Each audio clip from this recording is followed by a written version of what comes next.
सुंदर भाव था। उजाला हर बिरादरी में पहलवान रहता, ऐसा कोनो बिरादर ना ही रहन है। पीडीए का मतलब है सब बिरादरी के लेके चले के पड़ी। रोड पर लिखा बा सावधानी हटी तो दुर्घटना घटी। हम आप कलाकार हैं, हमें आपके विशेष के ध्यान दे के बाहर है। सुंदर भाव रहा है। एक जाता दादा वाली फेरी बड़ी रंगीन बा। करवा चौथी रहा काल, दुल्हन सिंगार कई के बैठी बा, लेकिन एक चीज नहीं कहे बा। और दुल्हा गवा बा है कहाँ सिरसा बाजार सामान ले आओ। अरे वाह, तू मेहरारू हो तो मेहरारू को बुराई न करे चाहिए। लहरी खड़ा है, लहरी ले पहले लहरी का नाम तोहार बा? अच्छा तोहार नाम न लेबे 10 रुपया के महापुरस्कार। हाँ लाल जी लहरी, नदिया के पार पान भंडार, अहमदाबाद। अच्छा शब्द और निकल गया, अब रात भरे में और शब्द बढ़े। लाल जी लहरी, नदिया के पार, महमदाबाद पान भंडार। 21 रुपया के महापुरस्कार के मालिक सुखी रखे, परिवार सुखी रहे।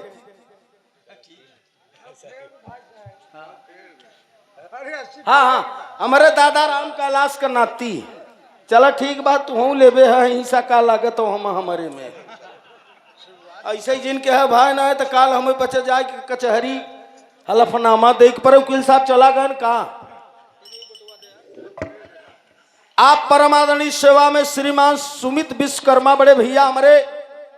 छात्र नेता, विश्वविद्यालय उत्तर प्रदेश सचिव, समाजवादी छात्र से आप उत्तर प्रदेश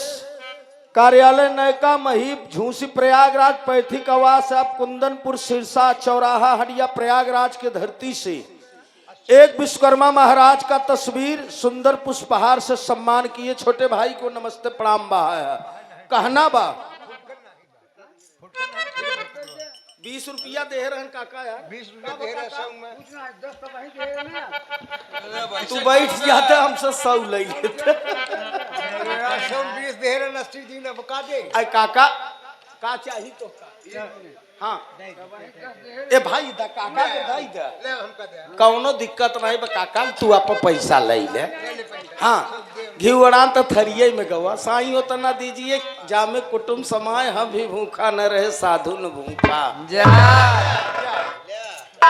हाँ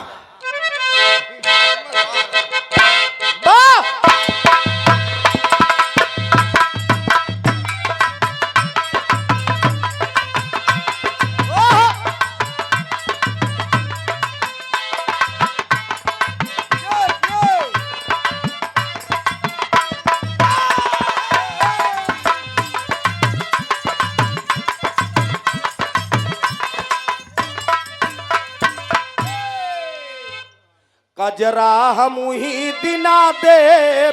जौन दिना मोर बालम आई।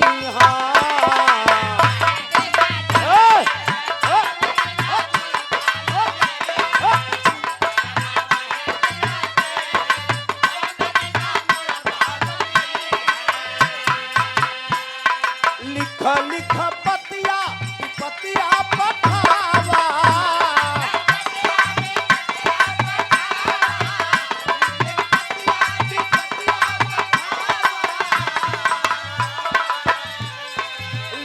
लिख पतिया भी पतिया पठावा।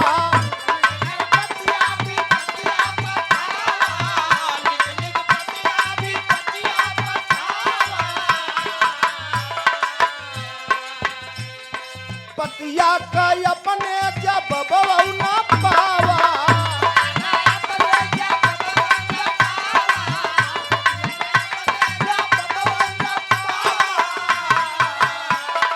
आई है तो जायू न दे जौन दिना मोर राजा।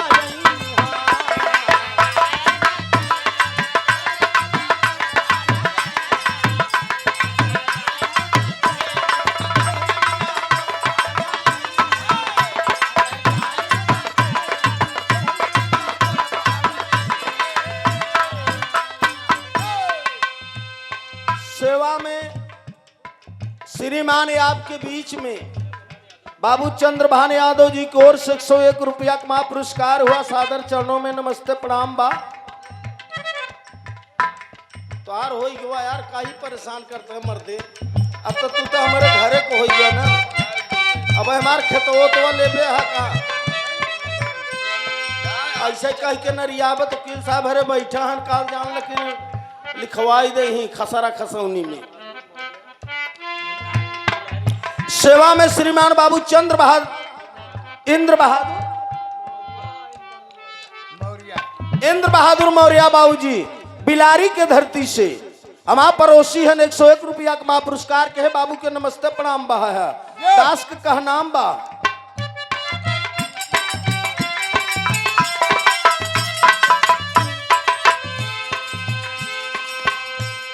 सासू ननद रोज मारे मेहनावा,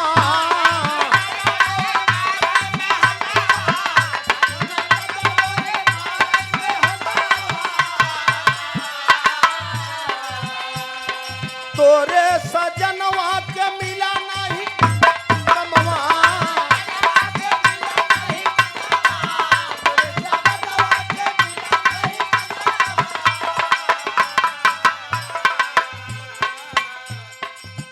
सेवा में श्रीमान आपके बीच में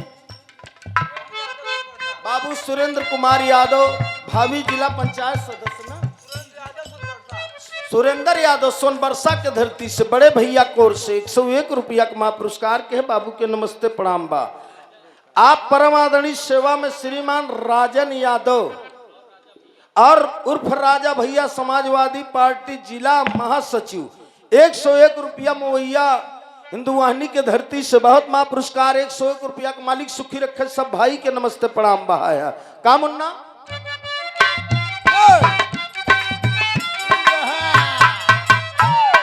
आई है त जायू न दे जौने दिना मरवालम आई है।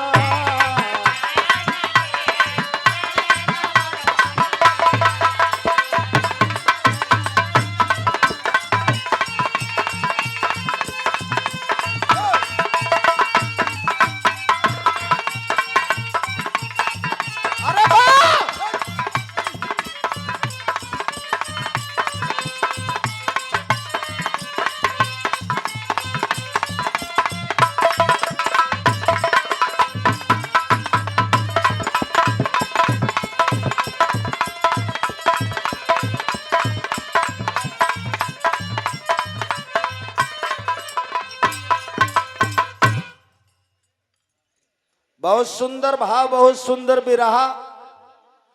एहर से शुरुआत भवा पहलवानन का दाऊ हर पहलवानी के हन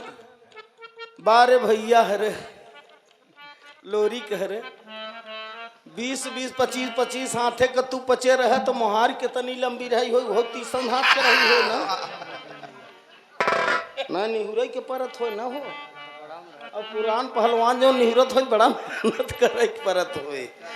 सेवा में श्रीमान बाबू हमारे सचिन यादव वार्ड नंबर 2 धनुपुर से छोटे भाई को ओर से बहुत महापुरस्कार मालिक सुखी रखे, कई बार महापुरस्कार के दातार कृपा करे। आप इस चुनाव में सफल हो, यही हमारा शुभ आशीर्वाद सब भाई के नमस्ते प्रणाम बहा। अच्छा नौना बिसर गया तब तक गनवा हो यही बारे कहा गया था सूरज बोला मैं सबसे बड़ा, सूरज बोला मैं सबसे बड़ा तो हिमालय के पीछे क्यों खड़ा? हिमालय बोला मैं सबसे बड़ा तो पृथ्वी पर क्यों अड़ा? पृथ्वी बोली मैं सबसे बड़ी तो शेषनाग के फन पर क्यों खड़ी? शेषनाग बोले मैं सबसे बड़ा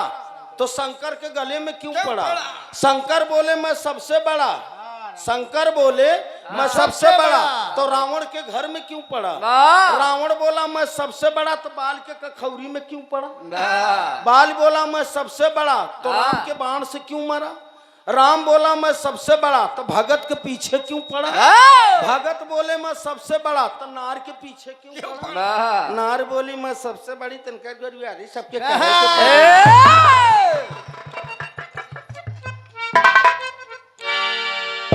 झगड़ा भब मेहरुए के चक्कर में भब खुदा मंसूब करे 3 बलाओं से हकीमों से वकीलों से हसीनों की सुंदर भा रहा बढ़िया रहा गीत जे जहां पास गात अच्छा गीत रहा एक ठीक गीत है बस नहीं के साढ़ू रहबे केहन है शिवदास यादव मेहरारू के चक्कर में देखा बेचारा कितना बड़ा भक्ति कई हुआ और का समझते है उजाला सही कहत रहे देखा भाई ये आदि शक्ति है देवी है लक्ष्मी है हाँ हम मेहरारू को बुराई नहीं कब्बों करी काहे करबे अरे यार कब्बों न कहते ए भले कराई हां करे हाँ हम न करबे पैसा ले या बरे कि आज भी बाजा में आप लोग तो बाजा क्यों नहीं सुनत है लेकिन आज भी बाजा में बताओ था 1000 लड़का के पीछे 200 लड़की कम है लड़की चाहे कानी हो चाहे लंगड़ हो चाहे करिया हो एक बचत तो चत नहीं ना बियाह हो जा तो सब अपने अपने घरे और लड़का जौन जौन मुसर चंड टहरत हन गुटका खाए के आवत हन चैत में जात हन अषाढ़ में गहकी एको नहीं आवा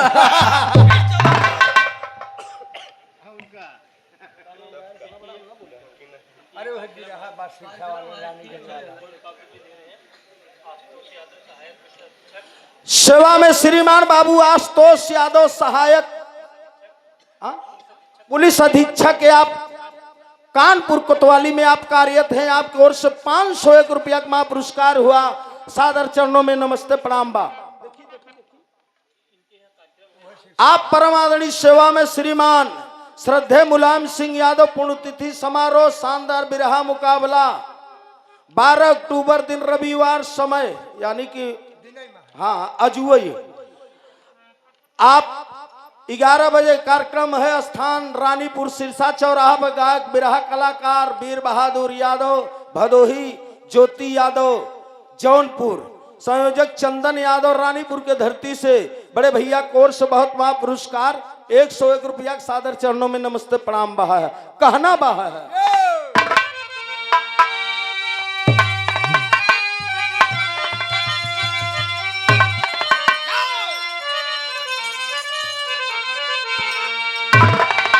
तो यादव शिवदास का सुनिए दुल्हन बनी जिया के का चला ससुरारी लाल कान्हे धई रुमाल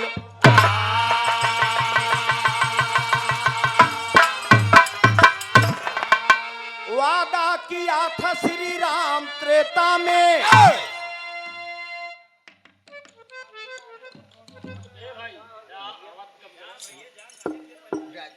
इनकर दोस्त रचौन एक थे महाराज रहे ये नवरतरवा की बात बताओ हाँ एक थे महाराज रहन रामायण के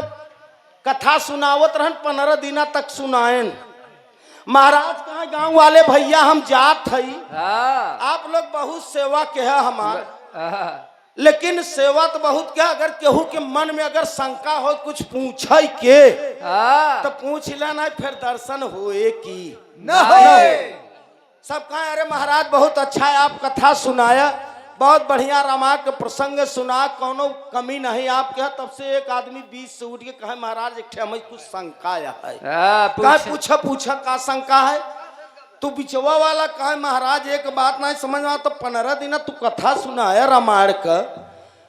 राम राक्षत रहन कि रावण राक्षत रहा महाराज कहे न राम ही राक्षत रहे न रावण ही राक्षत रहा राक्षत हम ही रहे कि जौन हम 15 दिन तोहरे सामने बकबकाने हैं यार बिरहा होता है तुम्हारा रुमाल ले कैसे ऐसे करे खाना देखा ऐसे ऐसे क्या बात है यार वादा किया था श्री राम त्रेता में अरे द्वापर में कृष्ण जी रहस्य को रचा वादा किया था श्री भीष्म पितामह रह गए कुंवारे लेकिन दुल्हन न लिया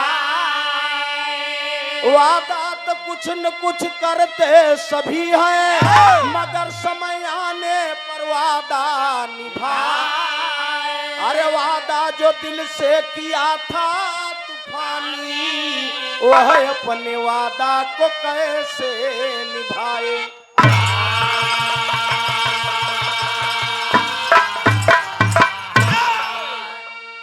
सुने वाले पंचो ध्यान दही, गाना बहुत समय न ले, शॉर्ट कट के बात है। वादा सब करत थी, जेकर लड़का हाई स्कूल इंटर में प्रिंसिपल साहब का बैठा अभय राज यादव बाबूजी हम का। अरे बाप रे बाप, नहीं कि स्कूल में हमारे लड़का का सेंटर चल। यहाँ साल के बाद बताओ मैथ से रहा, ओकर आई नहीं रहा पर्ची। भाई साहब आप कह रहे हैं, हम कहा साहेब पेपरवा दवाई देना है, साल भरे के बिगड़ जाई बात। अब और न कहबई, हम वापसी बात है। वादा सब करत थी, जेकर लड़का लड़की इम्तहान दे थी, वादा सब करत थी। और वादा लड़कन से ज्यादा माई विंध्याचल के माई, हे हनुमान जी, हे पीपर हवा देव महाराज, अगर हमार बेटवा फर्स्ट क्लास पास हो जाता 5.25 किलो लड्डू सब वादा करत थी ना। लेकिन समय पर के निभावत था, क्यों लड़का पास हो गए, मेहरारू जाता सिरसा बाजार पहुंच गए हनुमान जी के। अब नन कहू पापा पैसा नहीं भेजे, जाने दिना भेजी वह दिना तोहार पूरा वादा निभाओ। ध्यान दही बाबूजी, हम आप भर कुछ नहीं कहता ही, हम आपके स्कूल में गए रहे हैं, आपसे मुलाकात भी रहा। हमारे रिश्तेदार हरिशंकर यादव कृष्णा गारमेंटर हंडिया वाले, कहना बा एक लाइन गजल का टुकड़ा बा।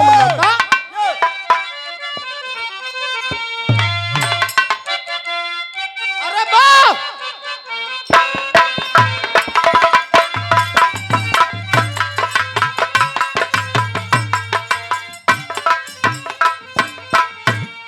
कि अरे बहकी हुई, अरे बहकी हुई निगाह भटकती चली।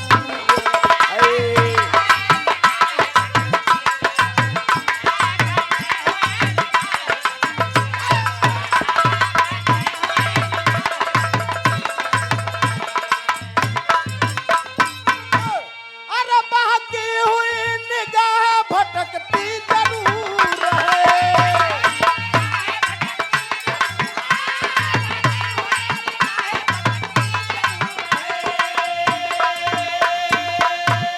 जो डाल टूट जाए लचकती जरूर है।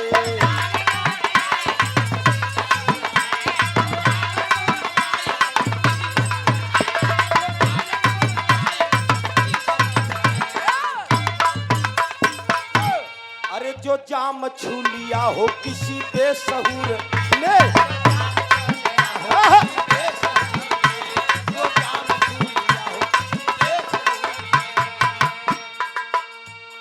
बराते में देखे है आजकल, हाँ बूढ़े बेचारे छोड़ देन बारात नहीं करत हैं।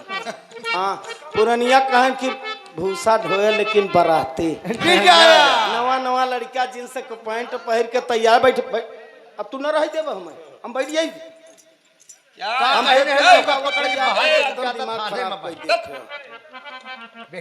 जाए ठीक है, तू ना अब मत बोल ना, अब बोलबे तो जानला कि हमार तू भाई नहीं। हाँ ठीक ना वही बात है।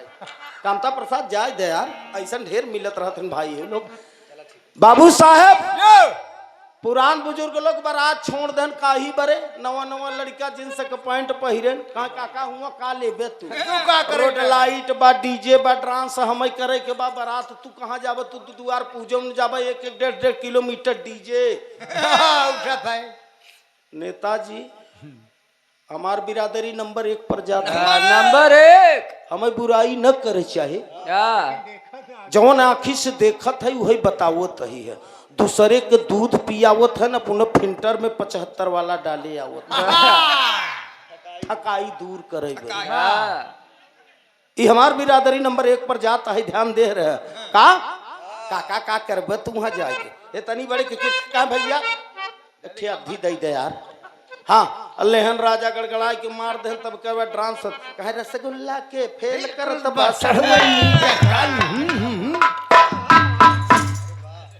अब यही चलता। तब बुढ़े बेचारे सोचन कि जाए तो बुधुआ जाता जाइंद। अब जब से बारात नवा लौंडे जाए लागे तब से आधे रात तक बारातों लौटिया होता। सवेरे से देख ले तो दुल्हा का फूफा, दुल्हा का जीजा, हाँ दुल्हा का बाबा, मामा, दुल्हा का मामा, हरे यह जो मेन हन वही बच्चा बच्चा है। है। यही बारे कभी लिखा था, बड़ी इंपॉर्टेंट चीज है का।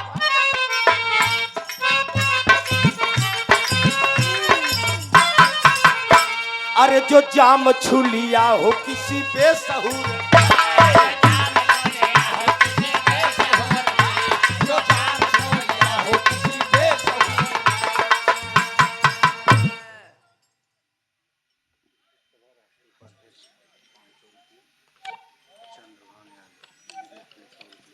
सेवा में श्रीमान आपके बीच में महान हस्ती बाबू अभयराज यादव, शिक्षक, सभा राष्ट्रीय उपाध्यक्ष, समाजवादी पार्टी का आप सच्चे सिपाही हैं। हमारे बतिया अपना राज्य न हुई है यहाँ पे जो कहते रहे। आप महान व्यक्ति हैं, आपके बारे में हम जानते ही है। 501 रुपया का महापुरस्कार हमारे पिताजी की ओर से प्रदान हुआ। सादर चरणों में नमस्ते प्रणाम बा। बाबू चंद्रभान यादव गठुआ के धरती से 101 रुपया का महापुरस्कार के है। सादर चरणों में नमस्ते प्रणाम बतास का कहनाम बा। एक लाइन और मुन्ना का।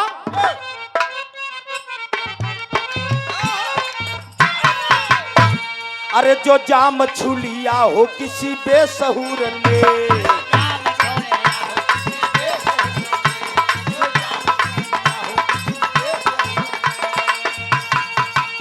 अरे जो जाम छुलिया हो किसी बेसहूर ने,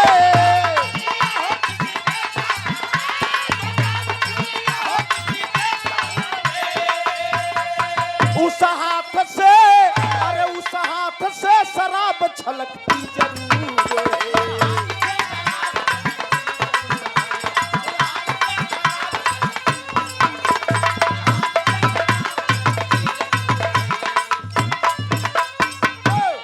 शिवदास यादव का बियाह हो गया साहेब, लेकिन ओकर गवान नहीं रह रहा। जैसे वह दे लोरी के बेचारा दूठनी चक्कर में पड़ी है। अब होरी का और एक दुल्हन मंजरी का और चनवा का, तो अब ओकर बेचारे के बियाह हो गया, लेकिन गवन शिवदास यादव का नाई आ रहा। एक दिन आप लोगन के नाम मोहल्ला के लोग, पड़ोसी लोग कहे लागे ने यार न हो तो जय अपन दुल्हनिया ले आए, आज न है तो काल तोर दुल्हनिया आ, जब तोर घरवा की रस्तिया बिगड़ जा तो का करे तोर दुल्हनिया आई के। अब पहले के जमाना में बाबूजी देखत हो भाई आप लोग दादा हरे जात रहन, जब बियाह करे लड़कन का तो मास्टर साहब बाड़ी से नापत रहे न, जो सोटवा लठिया ले रहे देखा जात रहन तो नापत रहे न। लेकिन आज जितना लड़किया के देखुआरी में नहीं देखुआरी चलत, उतना लड़की के देखुआरी में देखत हन लोग, उतना रुपया खर्चा करतन। सेवा में श्रीमान बाबू धर्मराज पटेल आप पूरे लुटई पूर्व एमएलसी साहब, और 2025 के आप प्रत्याशी भी हैं। आपको ओर से 501 रुपया का महापुरस्कार हुआ। सादर चरणों में नमस्ते प्रणाम बा। सब भैया के चरण छू के पहले की प्रणाम बा है, कहना बा है मार साहब।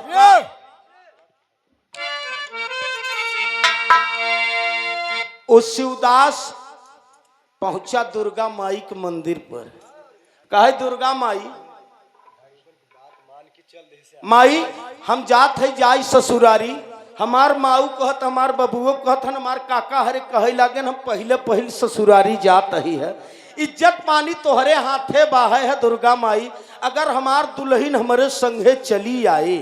तो ठीक बिनती बाहे। बाबू साहब और शिवदास यादव जाए के घरे से निकला। मास्टर साहब 2 किलोमीटर ससुराल रह के दुर्गा माई के मंदिर पे हाथ जोड़ के ठीक बिनती करत, कहत का कहता,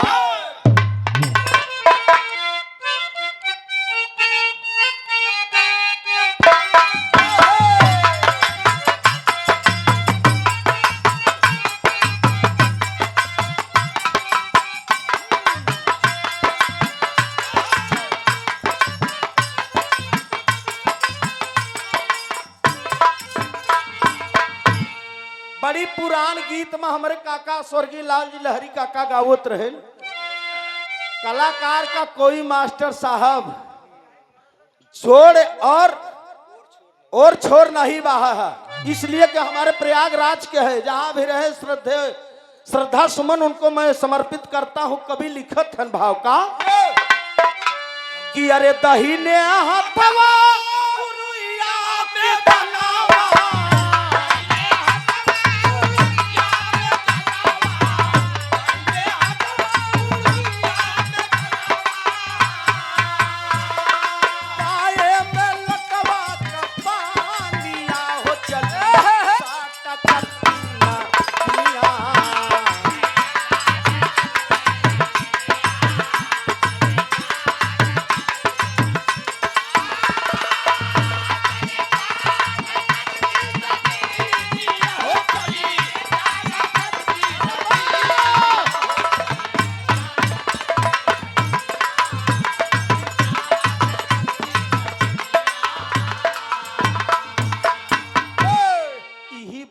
शिवदास यादव पहुंचन दुर्गा माई के मंदिर में। कहें माई,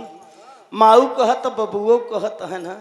काका हरे सब कहत है ना। माई हमारे एकदम नजदीकान बा है, बीमार बा, पिता जी बीमार है ना, अब चला जाए दुनिया से कि तब चला जाए, कोई भरोसा नहीं बा। लेकिन पूर्वजन के आशीर्वाद बड़ा लंबा होता है। माई एक ही बिनती बतो से कहत है शिवदास यादव का,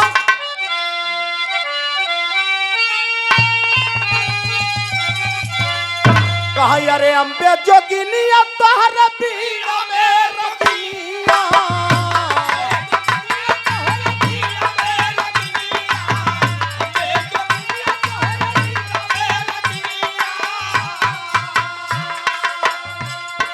कृष्णा का बहिना दुलारी, पुजारी तोहरे द्वार पे खड़ा, पुजारी तोहरे द्वार पे खड़ा, पूरा कैद मनसा हमारी, पुजारी तोहरे द्वार पे खड़ा।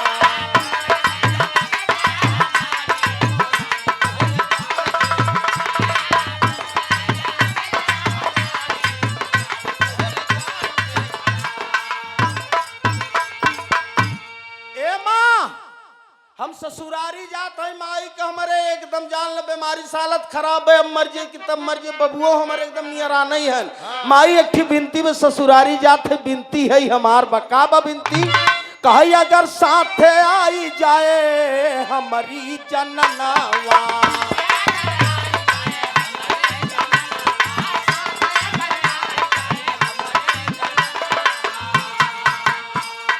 साथे अगर आई जाए हमारी जननवा,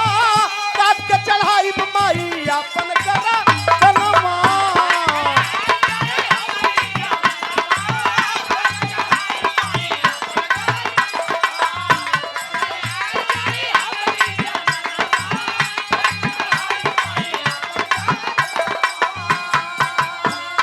वादा किया लाल तबाया के पगधारी,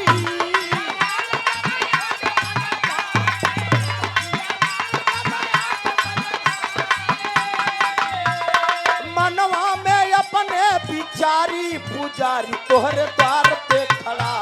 पुजारी तोहरे द्वार पे खड़ा, वादा किया लाल पगधारी, पुजारी तोहरे द्वार पे खड़ा।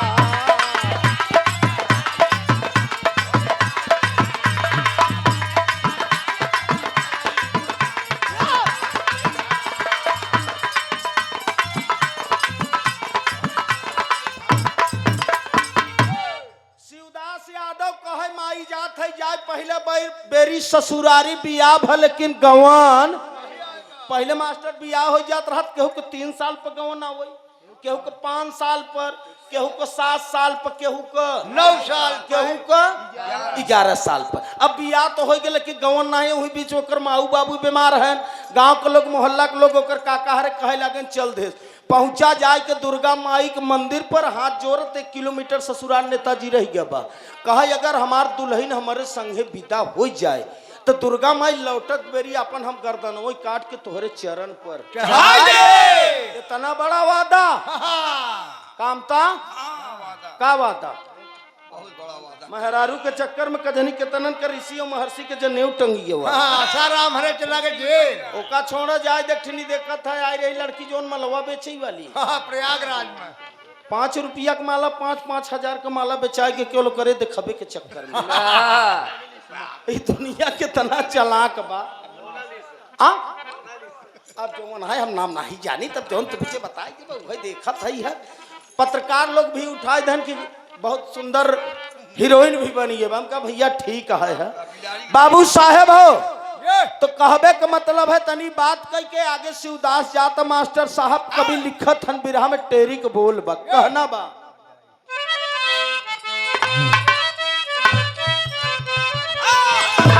हाय विदाई अपने बहिन का कर कह तोहार जीजा लागी दुल्हन का भाई विदाई अपने बहिन का कर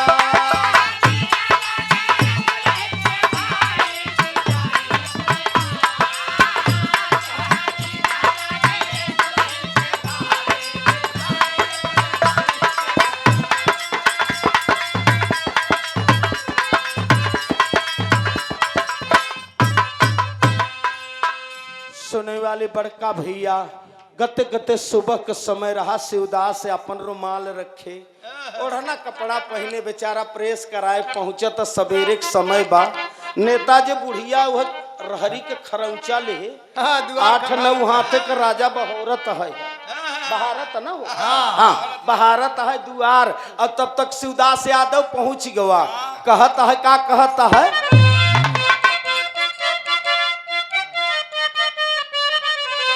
अरे कई के बूढ़ा से प्रणाम अब बताओ अपन नाम बूढ़ा देख भर नजरिया बोला लला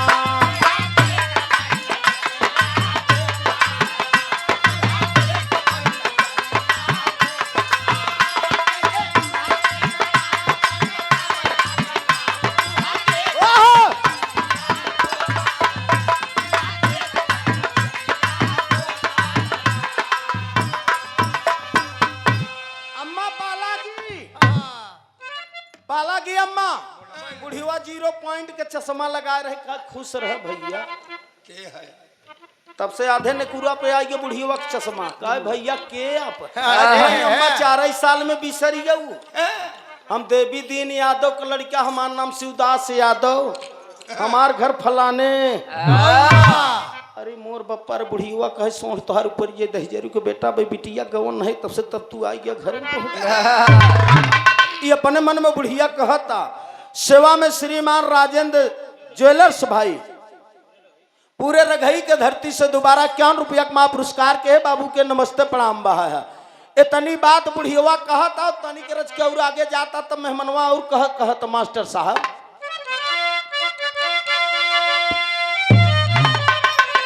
अम्मा हमका चिन्हत नहीं है का अरे हम देवी दीन यादव का लड़का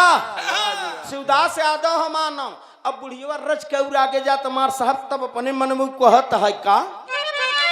कहा बिना गवने कयाया अरे बिना गवने कयाया ना कहा मरऊ कटाया लवट जाता बखरिया बोला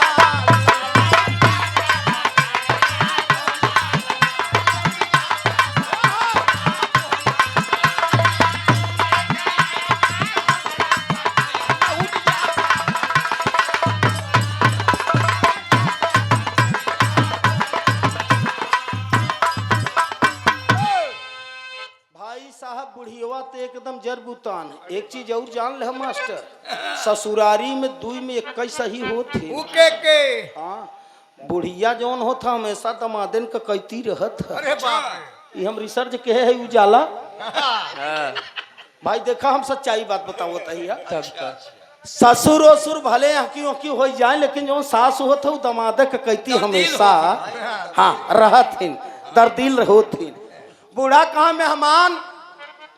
कस कैसे चल कहा का बताई अम्मा बबुओ बीमार रहन पिताजी बीमार रहन मायू बीमार रही बबुओ बीमार रहन आवत नहीं रही काका हरे कहे लागेन तो सोचा न हो तो लियाई चली घरवा गिरस्तिया कम से कम आपको लड़किया देखते तो हम बहरवा 10 रुपया कमाए के अपने माई बाबू को सेवा सत्कार दवाई दर्पण कैले। बुढ़िया अपने मन में यही विचार करता है तब तक लहुरका छोटका सरवनन कौआ ले साइकिल राजा आज मड़ई के लगाई ले। अब मेहमान शिवदास यादव आय के राजा मड़ई मुही बैठा है न बैठा है कसम्मा बड़ी उदास है कहा देखत नहीं है फलनिया सार सेवा में श्रीमान बाबू चंद्रभान यादव गोठवा के धरती से 51 रुपया के महापुरस्कार के है बड़े भैया के नमस्ते प्रणाम बा। बुढ़िया जब इतनी बात कहा था मेहमनवा बैठा बा अच्छा जीजा है ना हाँ अब बिटिया का गवन नहीं है तब तक दहिजरा के बेटा पहुंच गवा अच्छा ठीक है अरे जीजा पाला खुश रह ननकऊ खुश का हाल चाल बा ठीक है का जीजा कैसे चल कहा का बताई यार माऊ बबुओ दोनों जन तकलीफ में आवत नहीं रही हमारे पड़ोसी के जो काका हरे बैठा रहे सब कहा यार न हो तो जय अपन दुल्हनिया हम सोचा यार कम से कम तोहार दीदी जात हमार घरवा गिरस्तिया देखे हम बहरवा 10 रुपया कमाब तो हमार गिरस्तिया बन गया तब से ननकौआ का बा जीजा बा तब तो जैसे ही हम आए गौना में खड़ंजवा पर चढ़त है दुई मेहरा रुआ कोने बतला थे दुई मेहरा रुआ कोने दुई मेहरा रुआ लेकिन हम जान नहीं पाए मेहमनवा कहे का कभी लिखत हन बिरहा में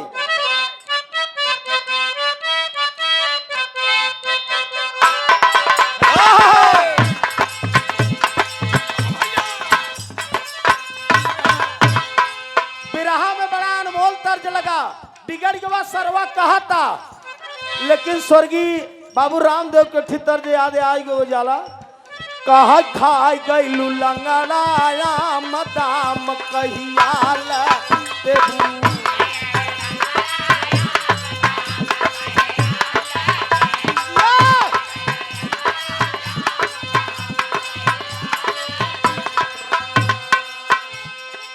ए गोरिया तोरिया बा बुढ़ौती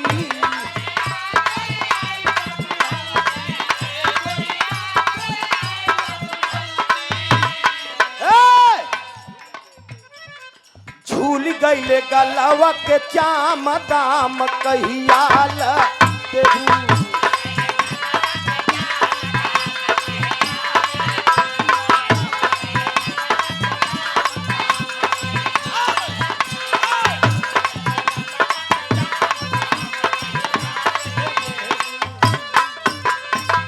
इतना तर्ज रहा साहब इसी भाव में बिगड़ गया कब कौन हैदर काका के तरजिया गावत रहन हम मास्टर साहब बढ़ जाए गाना काहे बढ़ावत है स्वर्गीय जनाब हैदर काका कहत रहन कब कह दई तू सलाहाया मदाम का कटहर लेबू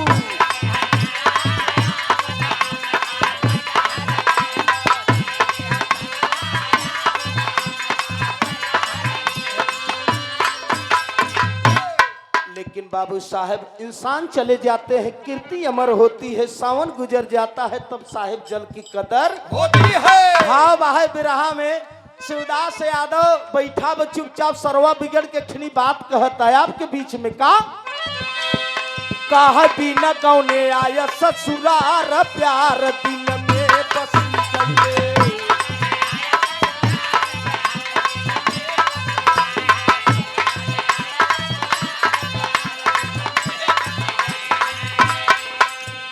छोटका सा तब कहत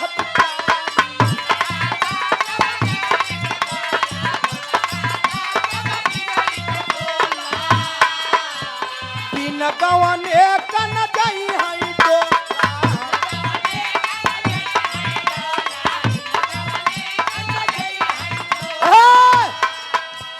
काही बात करत बेकार प्यार दिल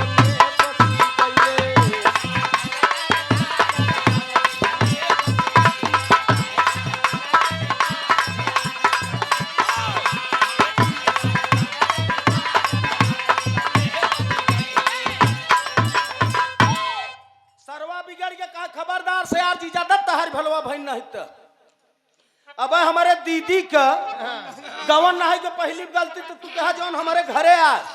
हमारे खानदान के मारे एकदम से नीचे कह दे हमारे ही खानदान में कभाऊ नहीं भर रहा नहीं भर रहा हमारे खानदान हमारे गांव देश के चाल चलन या लड़का जब तक ससुरारी में भात न खाए ले ओका ससुरारी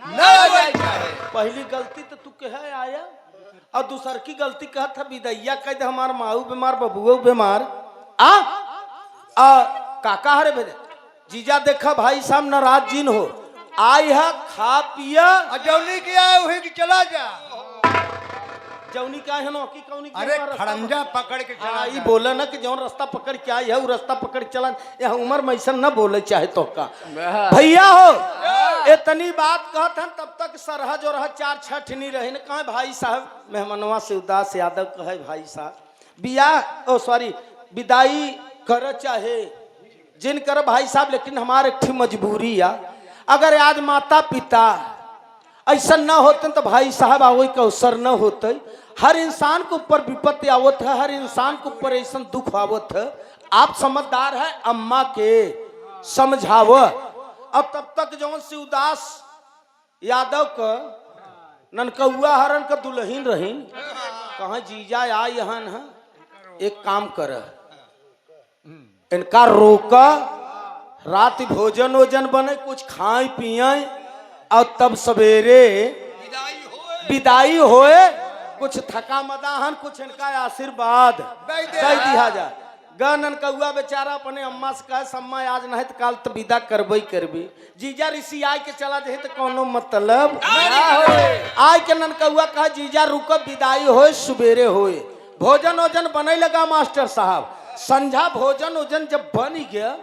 तब शिवदास यादव के सामने सरहज और हज होकर आई शिवदास यादव कनन कौआ बहुहरी भोजन वोजन देते बड़े प्यार से पारंपरिक गारी गाय के खियावत कैसे मुन्ना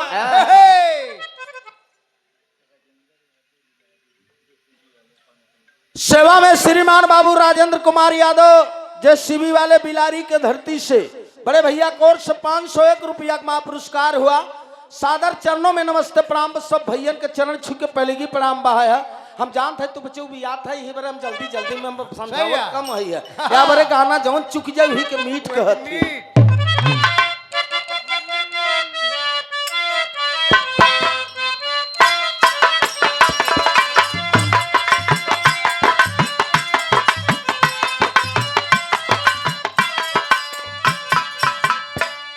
शिवदास यादव बैठ गवा बा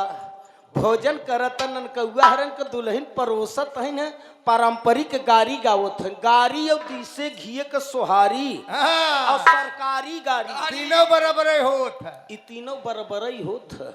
रोड पर चला जाबे अब वहाँ ई देखा कि पुलिस दरोगा गाड़ी दे लागत है तो लोग कहत नहीं साहब नहीं अरे जाए साहब जाए गलती औरते बराते में गरियावे लागत है तीन है पुस्तक तोहर माई बाकी मरी गई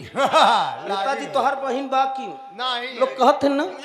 एक कैती से अब कजनी कितना गाड़ी के लोग पैसा दे बुढ़े बनू कहबे कारे बुधुआ उठबे का कह रे काका मजा आया केवल गाड़ी सुनई बरे शिवदास यादव बैठान माताएं बहिने गावत है कैसे भैया कहा यार तोरे पीछवा रवा राई चवराई भला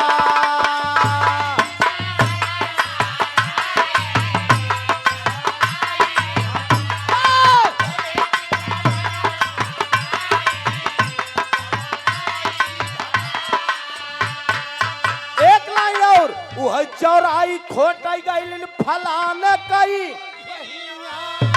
अरे दहिया में गड़ी गई कुनाई चवराई भला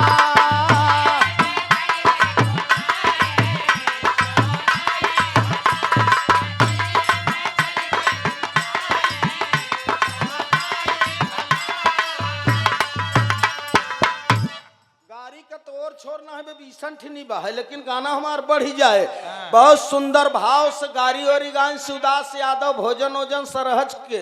गाड़ी के प्रेम में खाएं सुबेर हो गए मास्टर साहब गठरी ओठरी जब बनहे लाग भेंट कवार होए लगा रोआई होए लाग तो जे जानत रहा उ तो दौड़ के पहुंच गए, जे नहीं जानत रहा कहे बहनी से ननकौआ के हिया बड़ा जबरदस्त आरो आई सवेर में काहे होता कहे बहनी तू नहीं जन तू का कहा का भ कहे मेहमानवा काल्ह के आई के चिन्नान बा ऋषियान कहे बहनी बिना कौन कहाँ का करबू आजकल के लड़किया ऐसे चलता ही है हाँ ई कहा जना पेड़े वेड़े पनाई बैठे उ बेचारा डायरेक्ट घरे आई गवा बा है अच्छा भेंट अकवार सखी सहेली करी सब चवैना वाली गठरी साहेब जब बन ही गया तो कभी हमन भाव लिखत हन बिरहा में ठितर जब फेल लगा लाला का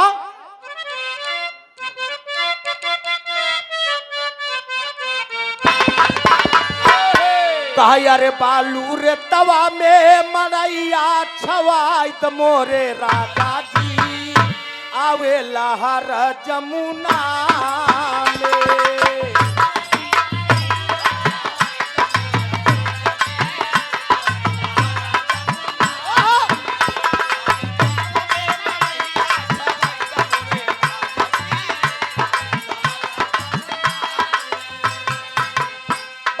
चबाना वाली गठरी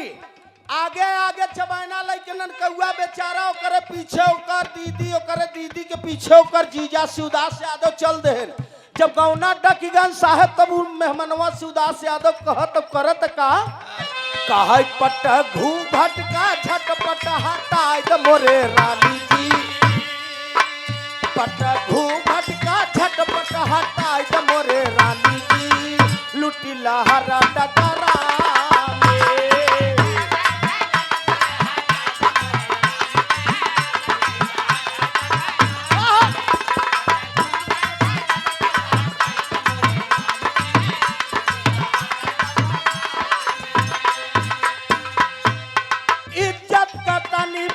करता खियलिया चलत ही राजा हम तोहरी महलिया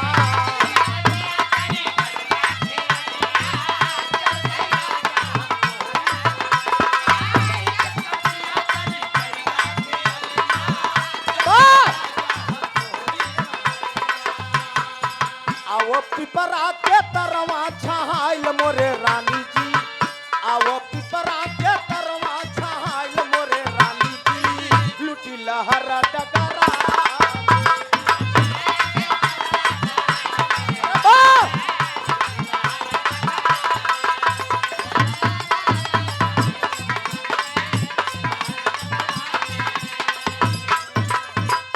सुने वाले बाबू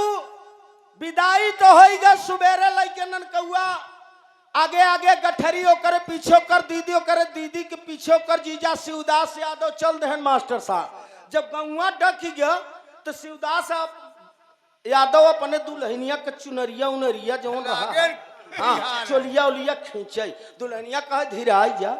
अरे धीराई जा महाराज हमार भाई आगे है हमार गांव देश सब तो तोहरे संघवा जौन खाए चबाई को होए तोहरे घरवा तो चलता ही है आगे जाता है शिवदास यादव जब देखे से मंदिर कहे ओहो यही मंदिर रहा है दुर्गा माई के दर्शन किया दुर्गा माई से वादा करे कि माई हम तो जात है पहले ससुरारी बियाहे के बाद अब कभो गौन हमारा आई नहीं कभो गौ नहीं है हमार दुल्हन हमारे संगे चली आ तो लौटत की बेरी अपन गर्दन काट के तोहरे चरण पर पिपरे के पेड़े के पहुंचा शिवदास यादव अपने सर्वस का ननकऊ यही तू सोहताइल और उसके हम दुर्गा माई के दर्शन कैले ही दर्शन कई कावत है हम तोहार दीदी ही से अपने घरे चला जा और तू ही सो वापस अपने घरे चला जा जीजा ठीक है जाय के मेहमानवा शिवदास यादव पहुंचा कहे दुर्गा माई तू तो हमार वादा पूरा केहू माई अब हम तोहार वादा पूरा करे आए अब हर पिपरे के पेड़े के नीचे दोनों भाई बहन हाल चाल बतलात हन मास्टर साहब बिरहा में भाव कहना बह का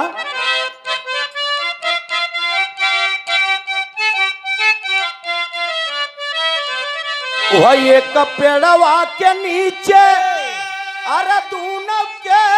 बैठाई दिहले वादा के निभावई अपने चली भाषा जाना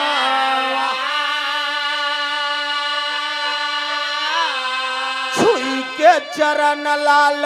माता से कहन लागे पूरा कैलू देवी मैया हमारा मांगन।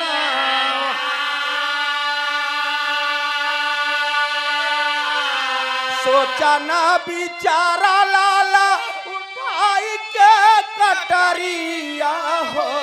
काट के चढ़ाया सिलाल आपन गरादना।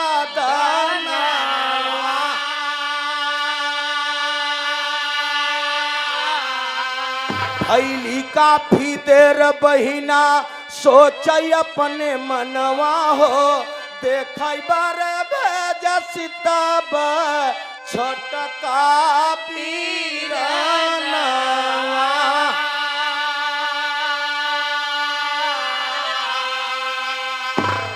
सुनने वाले मित्र बड़का भैया बहन अपने सारे के अपने औरत के बैठाई के मेहमानवा शिवदास यादव जाय के मंदिर में कहे दुर्गा माई तू हमार वादा पूरा क्यों हम तोहार वादा पूरा करे आई है। दोनों भाई बहन बतलात हैं अब तब तक उठाए के तलवार वही मंदिर में रखा रहा। मार साहब अपने सर पर मारे सर अलग हो गए धड़। अब दुल्हनिया बड़ी चक्कर में पड़ी 1 घंटा 2 घंटा 3 घंटा बीत गए कि सैया हमार गहन भक्ति करे दुर्गा माई के पूजा करे अभी तक लौटे ना ए ननकऊ जाता भाई रच के देखता का करत है ना। जब जाय के ननकौआ सार मंदिर के पास साहेब जाता तो देखा है करे जीजा के शिवदास यादव का सर और धड़ दोनों अलग बा। अब बड़े चक्कर में पड़ा कि अगर हम दीदी से चल के बतावत है तो दीदी कहे देखा हमारे पति के मार के आय के हमसे बतावत यही बड़े लोग विदाई नहीं करते हैं। सुने वाले पंचो अब बेचारा फंस गए करे तो का सोचे बेचारे से जो ने तलवार से कर जीजा पर सर धड़ लग के रहन वो तलवार उठाए के मास्टर साहब वो सर वो मारे सू के सर धड़ दोनों अब ओकर रतिया शिवदास यादव के पत्नी ननकौआ के बहनिया हुई पिपरवा के पेड़वा के नीचे गठरी वाला चबैना ओढ़ना कपड़ा वाला बैग लेके बैठी बा कि सैया का पता लगा भैया गए और भैया हमारा अभी तक नहीं आन बात का यहाँ है। बेचारी जोहत जोहत जब चलता है मंदिर के पास तक कभी लिखत हन बिरहा में भाव का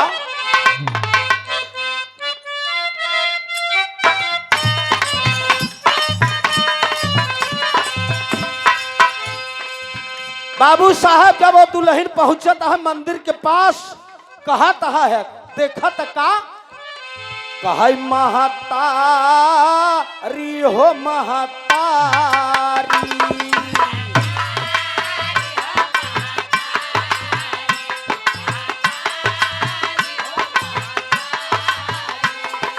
द्वारे खड़ी बदुखियारी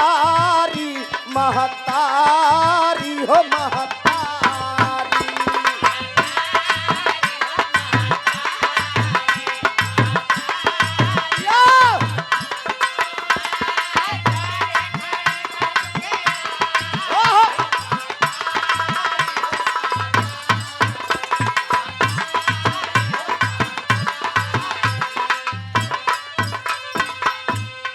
तोहरे चरनिया में जो गिरी जावे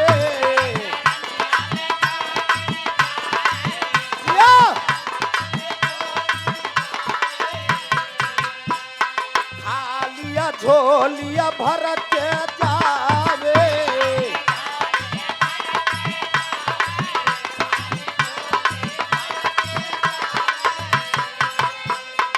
अबला का अबला का तपकारी महतारी हो महतारी।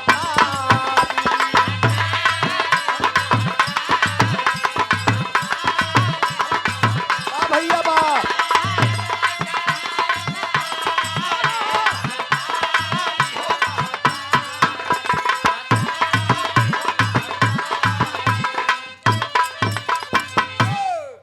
घंटा 2 घंटा 3 घंटा ओ शिवदास यादव को दुल्हन जोहत जोहत बेचारी जब जान गए कि सैया के पता भैया लगाओगे हमार भैया नहीं आन चबैना के गठरी बैग के गठरी मार साहब छोड़ के पहुंची कहा मंदिर के पास देखा था ते कहते करे दुल्हा के सर और धड़ अलग बा और ये कहती ओकरे भाई के तुरंत गिरी बेहोश हो गया। बेहोश काहे न हो जाए एक कहती पति और एक कहती भाई। ससुराल के रास्ता कहीं नहीं देखे है, मैके में जा तो लोग कहीं के अपन पति और अपन भाई रास्ते में खाए चबा जा आप कही हम आई कहाँ हम जाए रोज की यही बात कहता रोवत रोवत आप भी कबो देख होगा भक्ति में मास्टर साहब भाव हो चाहे कबो कबो यहाँ आँख से देखत हो गुस्सा आवत तो ही आँखी से आगी निकलत है नेताजी जब गुस्सा होत है और कबो कबो मदर छूटत है तब कजनी कितना मनई आड़े रोई लेथन बनाए मालूम पड़त है कि पता नहीं कौन सा सागर है हम समान बा यहाँ आँखी से पानी बंद नहीं होत। सुने वाले पंचो एकदम गाना 2-3 मिनट के समय बा बाबू साहब रोत रोत दुल्हन गुस्सा में छनी बात कहत कहूँ ही मंदिर में का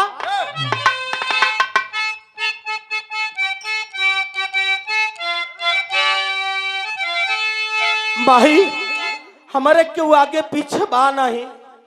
हमार भैया भी चला गन हमार दुल्हा भी चला गन हम कहाँ मुँह दिखाऊ कुछ समझ में नहीं आवता रोत रोत गुस्सा में कहे जब हमार सैया हमार भैया नहीं तो हम का करब रह के तलवरवा उठा के ठिनी बात कहत का कि अरे बेटी हमारा बातिया के कैले तू कबूल अरे कैले तू कबूल जिंदा होई कि जिंदा होई तोरे बागिया का बेटी तू भूला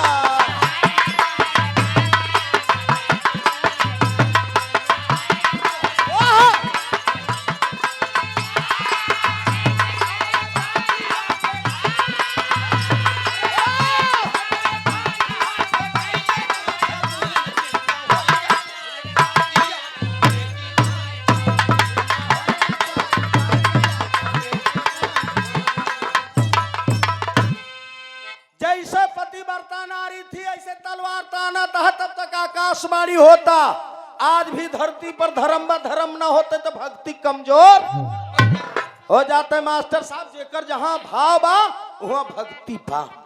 तलवार ताने आकाशवाणी होते है बिटिया रोज इन तोहार सैया तोहार भैया दोनों जने तलवार हाथे से छूट गई से दोनों हथवा उठाई कबला बेचारी रोई के ठी बात का तो माई कहाँ हमार सैया भैया कैसे जिंदा हुई महतारी अब तो दुनिया छोड़ चला गया कहाँ मुँह दिखाए कभी लिखत हन भाव का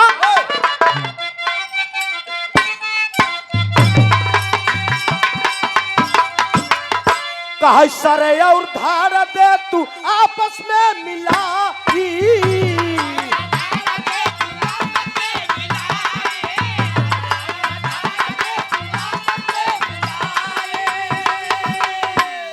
सरे और धर दे तू अरे आपस में मिलाई अंगूरी हम चीरया मरी टपकाई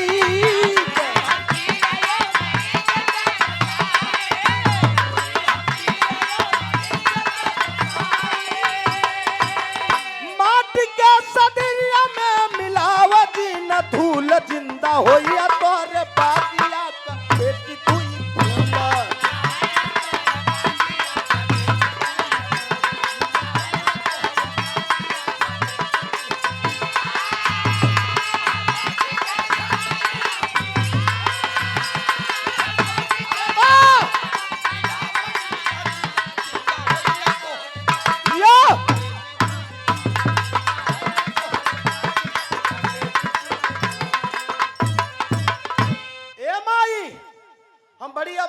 महतारी हम ससुराल के रास्ता माई नहीं देखे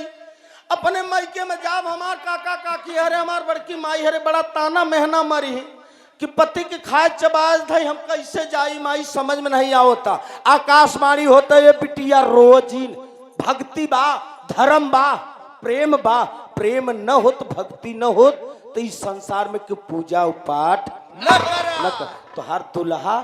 तोहार पति तोहार भैया दोनों जने जिंदा हो जाई एक ठिनी तो का काम करे के पड़े काम आई कहा जैसे तोहरे दुल्हा के सर और धड़ अलग बा ओके आपस में जोड़ द, अपने भैया का सर और धड़ आपस में जोड़ द, अंगूर चीर के अमृत टपकाए दे, दोनों जने जिंदा हो जाए। अब मारे खुशी में बेचारी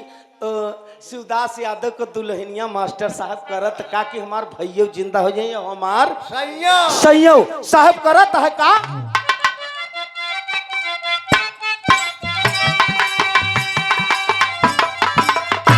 वह सैया वाला सारा दिहलस भैया में लगाई,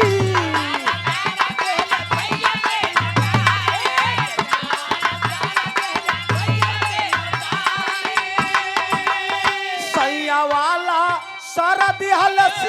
भैया में लगाई, भैया वाला सारा दिहलस सैया में लगाई।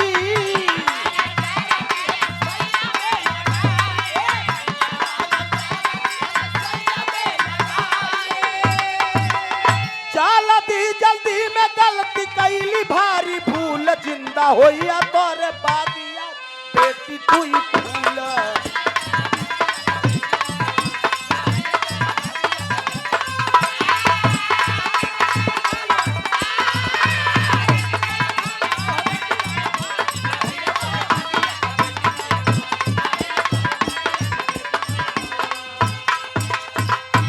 भाई साहब आप लोग विचार करें, अंदाज लगाओ,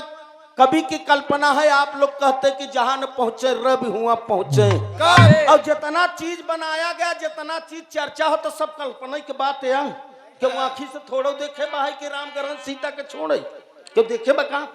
सब कल्पना वाली चीज है मास्टर साहब। आप वो दुल्हन पहुंची मारे खुशहाली में कि हमार सैयो जिंदा हो जाइयो, हमार भैयो जल्दबाजी में अपने पति वाला सर लगे अपने भाई के धड़ में लगाए दे, सो भाई वाला सर ले जाए के अपने दुल्हा के धड़ में लगाए दे, दोनों जिंदा तो हो ही गए।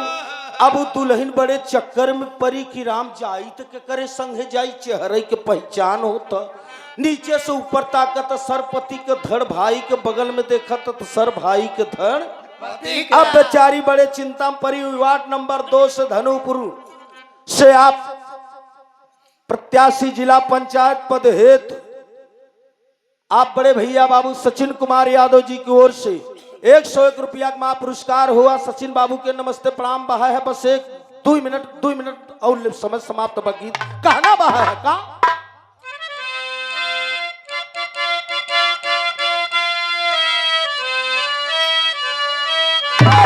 वह नीचवा से ऊपरानी हारता जननवाए भैया,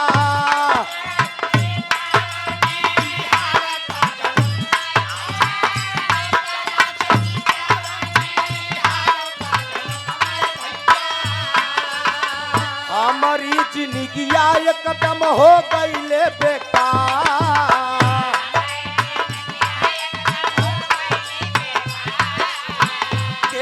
ही सैया के भैया कई बोलाई दादा,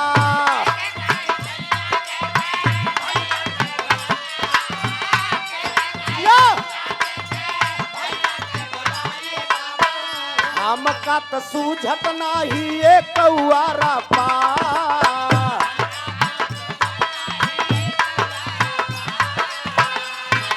बिन सम भोगावा का जीवन बिताए बिना,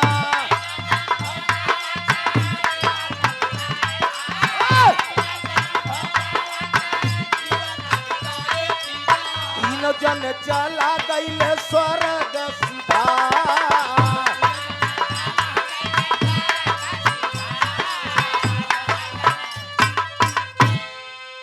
सुने वाले बाबू बड़का भैया तीनों प्रेम नहीं कह पान साहब,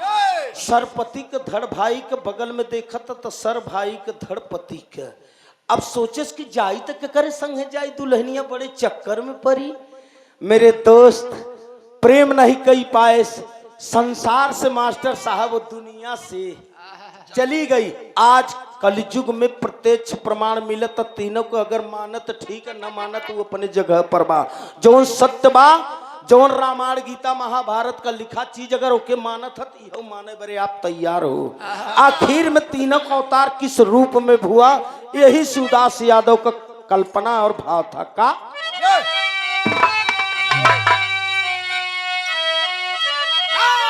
हाय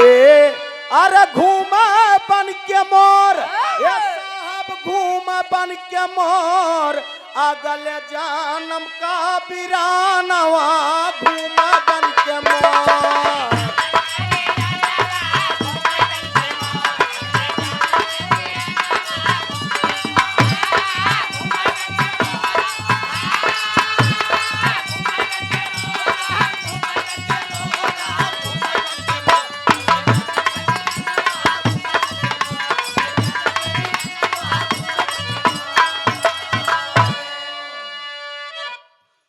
आज प्रमाण मिलत बड़का भैया कि तीनों प्रेम नहीं कर पाए केवल सर और धड़ के बदलाव से तीनों स्वर्ग में सिद्धार्थ ने अवतार कलयुग में भुआ कौने रूप में का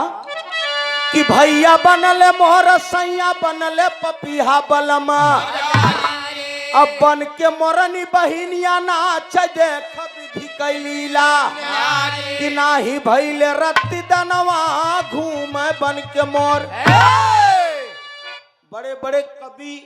बड़े बड़े महात्मा विचार के हैं रिसर्च के हैं कि पतिवा ओकर जौन रहा पति ओकर पपीहा बना जौन बरसात में कहत बरसा हो बरसा जगह पी पी कहती अब भैया मोर और बहिनिया मोरनी ये प्रमाण मिला है कवि की कल्पना है राम सुमेर तूफानी कहते कैसन संजोग अरे कल युग में प्रत्यक्ष प्रमाण बा कि मोर करते नहीं संभोग उगले मोसे करे भजानवा घूमे बन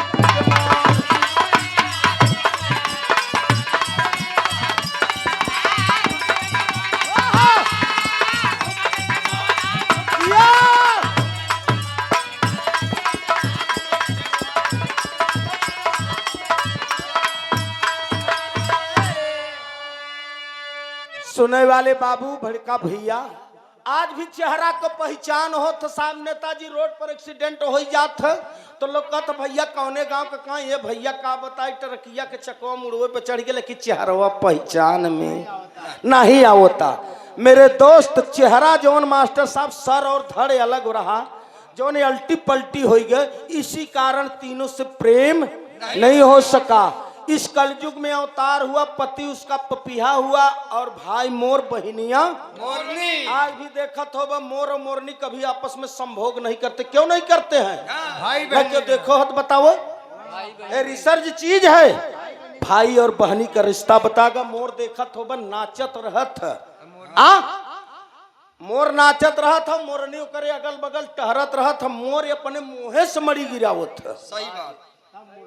तब मोरनी खात गर्भवती होत है एक काल्पनिक चीज कोई नहीं है ये सच्चाई बात है कवियों की कल्पना है मेरे दोस्त इसीलिए भाई और बहन का रिश्ता बताया गया तो कहबे का मतलब है मेरे बड़का भैया संसार में इस धरती में नारी से बड़ा कोई नहीं है नारी न मोह नारी के एक मर्द के मोह सकत है एक नारी के कभो नेताजी न मोहे दूसरे के मेहरारू सर 2 मिनट बतला लेखा तो हर मलकिनिया देख ले अगर है कुछ ना चुनाव आई बाहर से वोटे जाओ हरे रे हां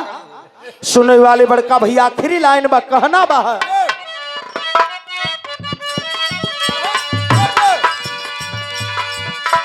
लिखत राम सुमेर तूफानी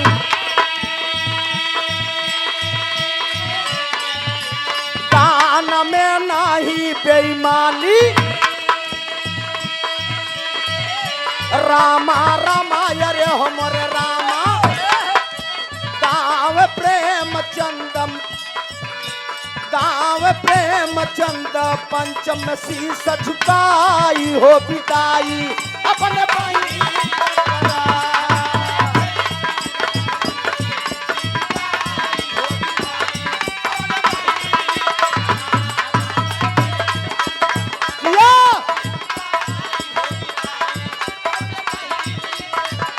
परदेश जाके परदेसिया भूल जाना पिया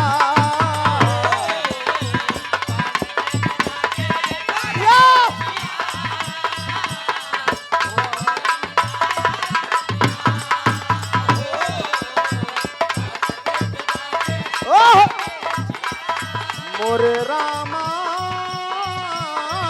हो